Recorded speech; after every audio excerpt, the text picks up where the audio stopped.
So the opportunity that I want to talk about today is the opportunity that will arise in Southeast Asia, particularly when we look at the energy transition, in terms of the manufacturing of some of the energy transition related infrastructure. So I think without further ado, let me first quickly talk about the risk that climate change represents to both the world and to us here in Asia.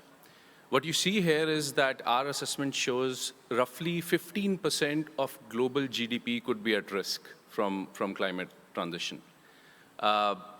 This could also impact around 8% of the countries across the world, which are at quite a risk when it comes to weather-related events from climate change.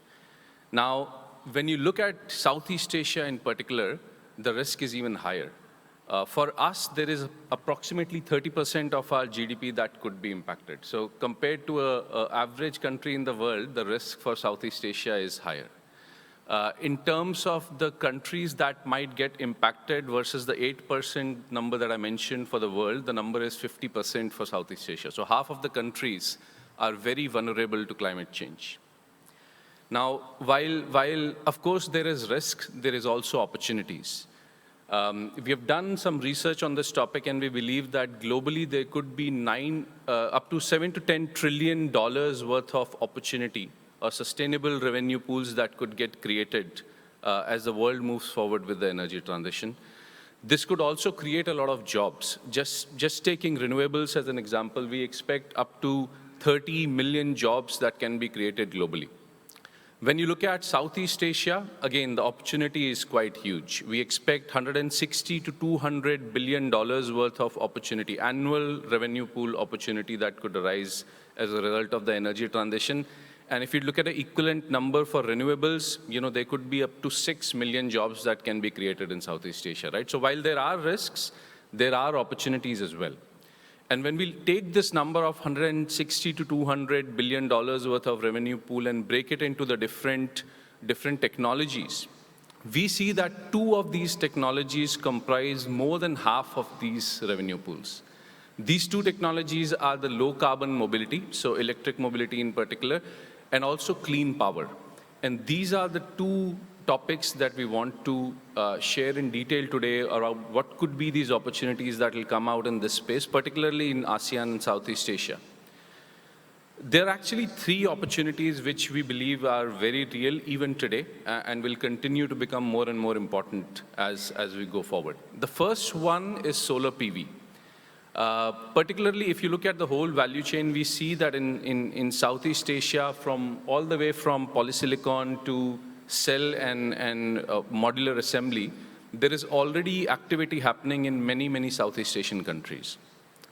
When we look at the potential, there is roughly 16 terawatt of potential that ASEAN or Southeast Asia has theoretically, and therefore, it's a huge number, right? It would represent multiple times growth versus where we are today. When we look at our share of global production, we are at around 9 to 10% of the global cell production, right? So we already represent a significant chunk of the global capacity when it comes to manufacturing of solar PV. The second opportunity that I want to highlight is electric two-wheelers. And of course, the opportunity is bigger than that. It's also across four-wheelers and utility vehicles. But two-wheelers in particular is important, as we know, in Southeast Asia, because we have 23% of the global two-wheeler value pool is here in Southeast Asia. We are perhaps the biggest region in the world when it comes to two-wheelers. When you contrast that with our capacity of producing electric two-wheelers in particular, we are only at 6 to 10%.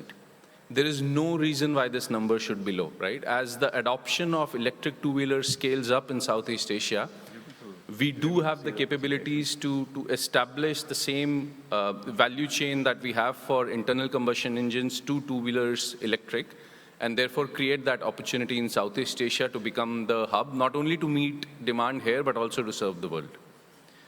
The third opportunity is, of course, batteries, which enables both solar PV and the electric two-wheelers market in particular. When we look at the battery manufacturing, the region is blessed with a lot of natural resources, and we'll talk a bit about that as we go deeper into some of these opportunities. 25% of the global nickel reserves are here in the region. So clearly we have a good starting point.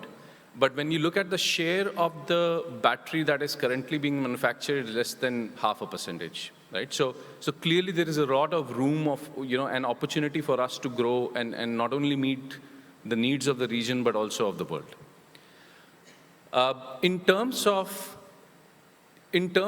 why these opportunities are real and why we believe, the region can be at the forefront of this change. So look, manufacturing is not something that is new to us. In the region, manufacturing represents a core part of our GDP. It's a backbone that we have had for a long time. Many of the countries in the region have more than 15% of the GDP coming from manufacturing itself, right? So clearly we have that ability to replicate the same in some of these new sustainable value pools. And there's no surprise that because of that strong backbone that we have, there is a lot of players, international players, that have started to come into the region, particularly in these three opportunities that I mentioned, the solar PV, batteries, and EV. And we've seen over the last few years, there's a lot of activity from international players. But even more importantly, in addition to the international players, there are also local players that have started coming into the ecosystem, which is extremely important. And just to share an example of another country in broader Asia, we see in India, every 2 months, there is a new company that comes into the electric mobility space, right? And these are mostly local companies which are disrupting the traditional models that the OEMs have had, right? So there is a lot of opportunity for local companies to set up business models and meet the needs of the region as the region continues to grow. Let me take us through the three opportunities that I had highlighted, right? So if you look at solar PV in particular, from today, the expected increase in demand is roughly 2x of where we are today. So literally, the market will likely double in the next 8 years now. In some markets, we already see a lot of maturity. So Vietnam, as you see at the top of the list, we already see a lot of capacity added, but the growth is expected in most of the other countries in Southeast Asia. When we look at the overall manufacturing capacity, we do have a strong manufacturing footprint. In fact, we already have around 69 gigawatt worth of production capacity. And hence, Southeast Asia has not only been meeting its own demand, it has also been meeting the demands of the broader region and the world, and we can continue to do that. But, as with everything, the right enablers need to be in place for us to achieve it. And as we see, the regulatory maturity varies across different countries. For us to fully realize this potential, regulatory unlocks will be critical, and so will be, other key stakeholders in the ecosystem, which I will talk about later as well. Similarly, when we look at the opportunity in electric two-wheeler space, unlike renewables, this market will not just increase by 2x, it will increase by 15x if we are to meet the commitments that different countries are setting. If we look at the penetration levels in most of our countries, we are ranging in the lower single digit.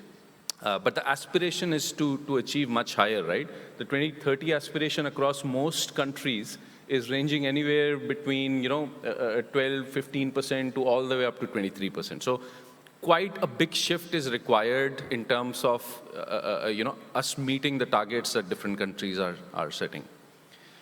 When we look at the manufacturing capacity, we do have a good starting point. We have roughly 2.8 million units worth of capacity already, which can enable us to meet the growing demand in the region. But there is no reason for us to stop there, right? We have had traditionally a great backbone. We can continue building it. And in addition to meeting the needs of Southeast Asia, we can also become a regional hub. And the journey won't stop in 2030. As we have seen in most countries, the aspiration is quite high. By 2040, in most countries, we are seeing that the target, vehicle electrification target that we have is close to 100% across all countries, right? So this will be a journey that will continue increasing in both demand and hence the opportunities to assemble and produce some of these vehicles in the region as well. Similarly, when we look at batteries, from literally a very small market today, we can expect almost 100 times growth by 2030. This growth will be critical to unlock both the solar PV and the renewable market, but also the two-wheeler market that I had mentioned, right? We do have a great starting point. As I mentioned, many of our countries are blessed with natural resources, particularly Indonesia and Philippines are blessed with nickel reserves, which of course is a critical component going into the battery. We would need technology to ensure that the nickel that we have here in the region, we can convert it to a battery-grade nickel. So with that technology unlock, we can hope to become a local manufacturing hub for batteries and cells as well. Now, all these three opportunities, as I mentioned, these opportunities will not solve for themselves. There are critical ecosystem partnerships. There are critical stakeholders that will need to collaborate to ensure that these opportunities are realized. I'll start the first one, which is the government and the regulatory part. Now, it's no surprise, and we have seen this now playing in many, many different countries. In the United States, for example, the IRA was a big unlock. We have seen even in broader Asia region, countries which have had the right policy unlocks have made a lot of movement on these, right? If you look at the renewables market in India, for example, it had a huge growth. If you look at the electric mobility market in China, again, backed by the right regulations, we saw a huge growth. Similarly, in the region, if we do have the right regulatory policies and the right unlocks, that will be a very important factors in the region's ability to scale up the three opportunities that I had mentioned.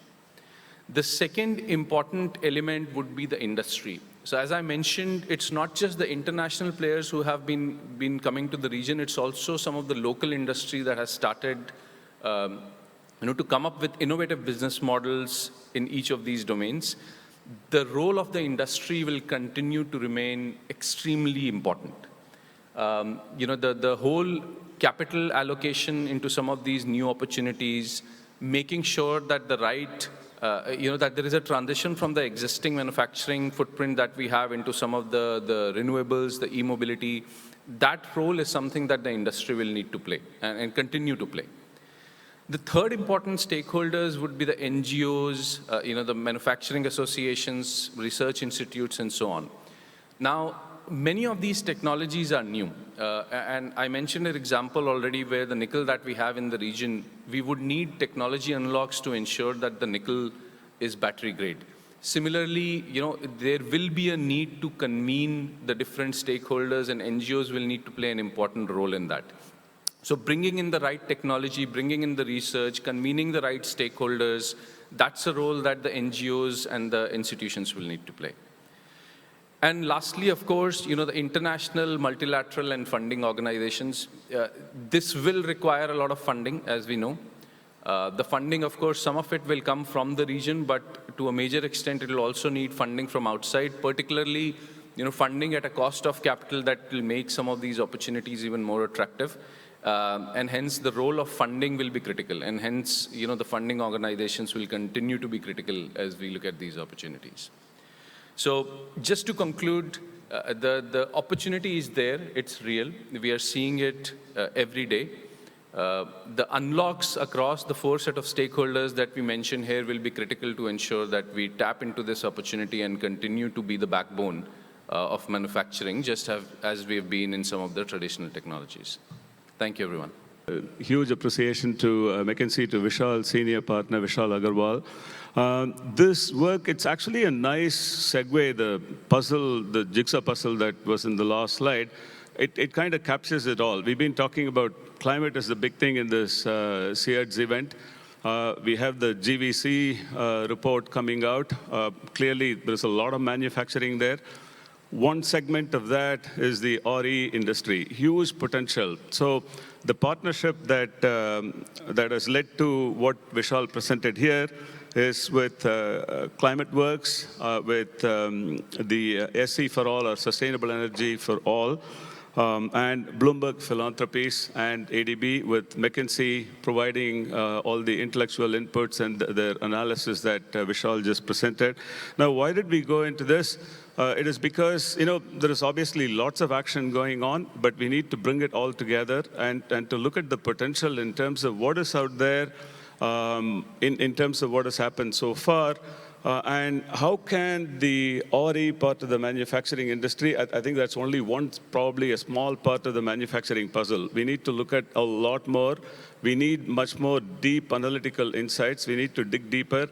For an institution like ADB, multilateral institutions do not go into that space. We do large-scale infrastructure type of projects. Industry we used to, but that kind of stopped after the 1997 financial crisis.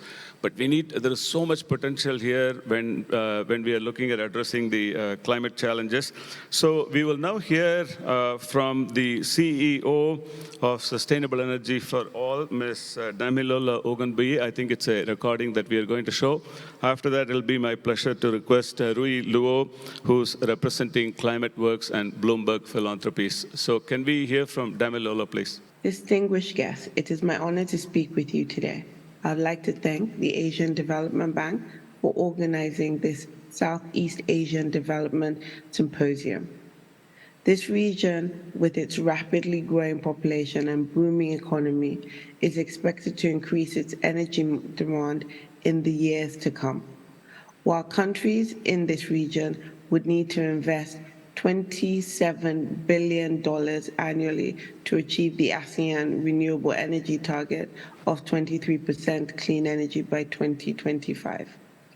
While the region has done well in closing electricity gaps, still significant efforts are needed to close last-mile connectivity, especially considering that the region has several island states.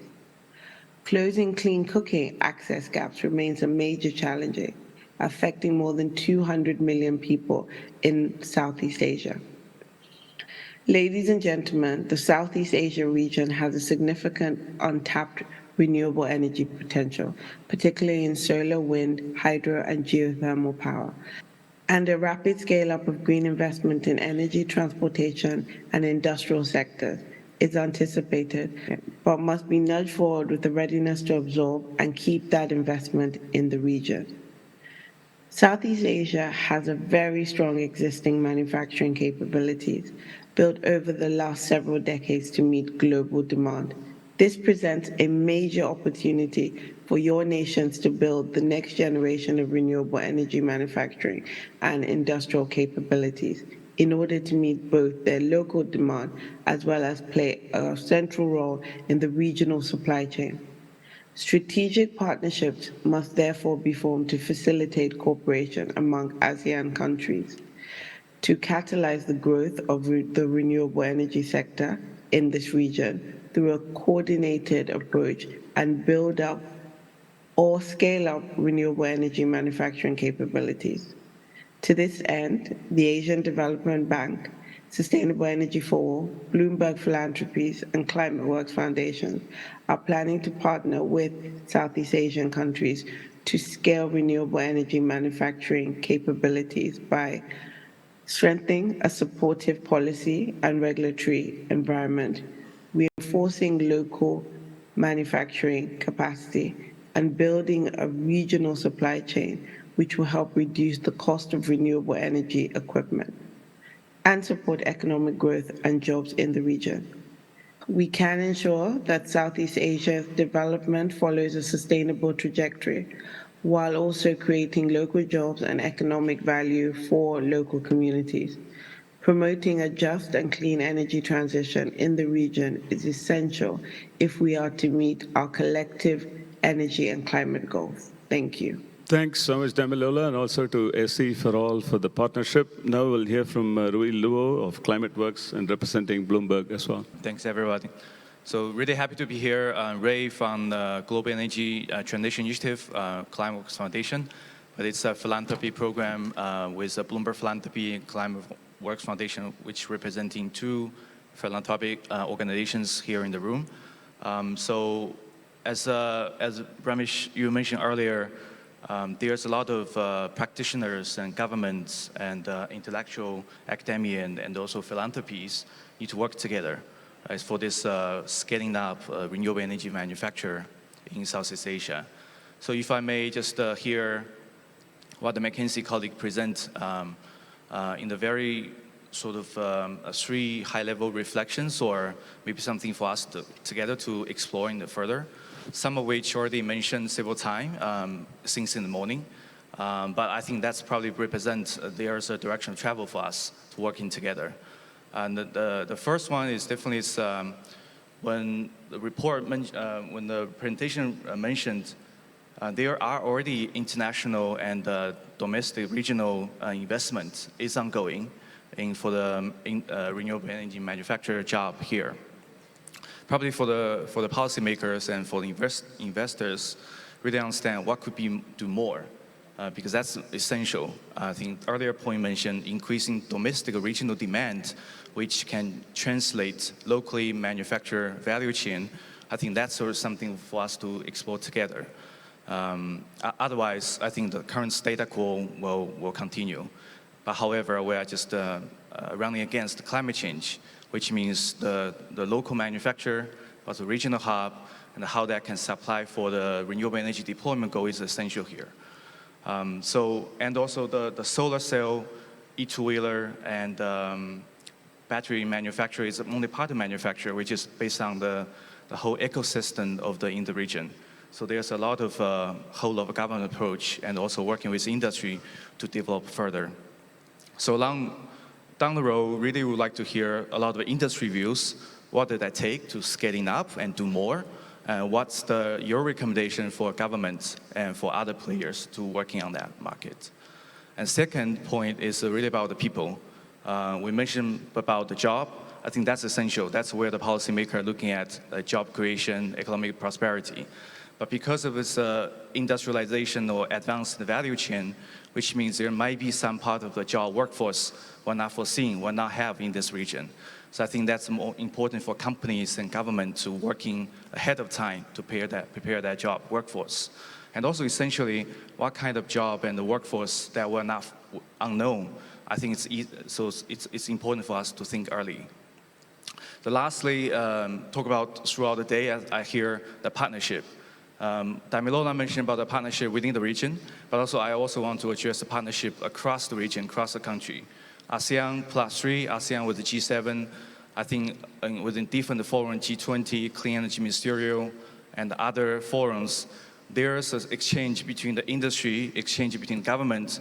I think that's essentially can accelerate the knowledge and technology transfer, but also access to finance, as well as increase the markets in this region. So in summary, as not a lot of countries are having net zero targets, I think it is not a question for renewable energy to scaling up, but essentially it's how we can working as a collective to look at both deployment of the renewable energy on the generation side, but also on the manufacture side. Lastly, I think government is definitely on the driving seat, as a need to see the ASEAN country, ASEAN regions government leadership, but at the same time, the leadership from institutions such as ADB and also international organizations, also with industry here, is also play essential role. So with that, I head over to Ramesh. Thank you so much, Rui, and thanks also, by the way, to Bloomberg Philanthropies for significant other support as well. You know, this is may appear to be an analytical study, but Bloomberg has also been working with us, with Goldman Sachs. They've given $25 million to setting up a climate innovation fund, and that is supposed to leverage multiple times, at least about 30 times in terms of investments coming into climate projects. That's focused on Indonesia and Vietnam for a start, and then we will be expanding to other countries. I don't want to stand between you and lunch, but I do want to share a couple of points by way of bringing this segment to a close. What Vishal presented, and particularly, well, the whole presentation, the fantastic details, as well as the last part, which Rui also highlighted, partnership is going to be very important, clearly, in taking this forward. We have a number of institutions that have worked with us in SEADS, and as well as in various things that ADB has been doing. I see Lauren, as well as other colleagues who've been partnering with us. Now, we do need an ecosystem approach, and particularly when it comes to where significant private investments are needed, where public actions are probably not going to be in the form of significant capital investments. Certainly public goods such as addressing climate change, addressing particularly adaptation needs. And if we look at education, for instance, in basic education to higher secondary education, clearly there is a role for the public sector to play. But a lot of things need to happen on the private sector side, and we need an ecosystem. We need that enabling environment.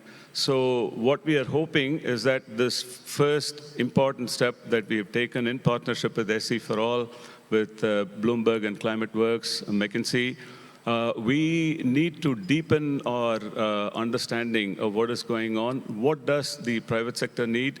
What kind of role is expected of institutions such as ADB? We are all about leveraging resources. In this area, there is so much potential. Once the GVC book is launched, please do have a look at the, all parts of the book are exciting, but the last part, particularly on the climate aspects, the analysis, the countrywide analysis, as well as the numbers are quite staggering in terms of the benefits that we can anticipate. But in order to reap those benefits and to bring the benefits into the GVC segment, we need this background. We need understanding, and understanding leading to action, action leading to investments. Thank you all so much for patiently listening.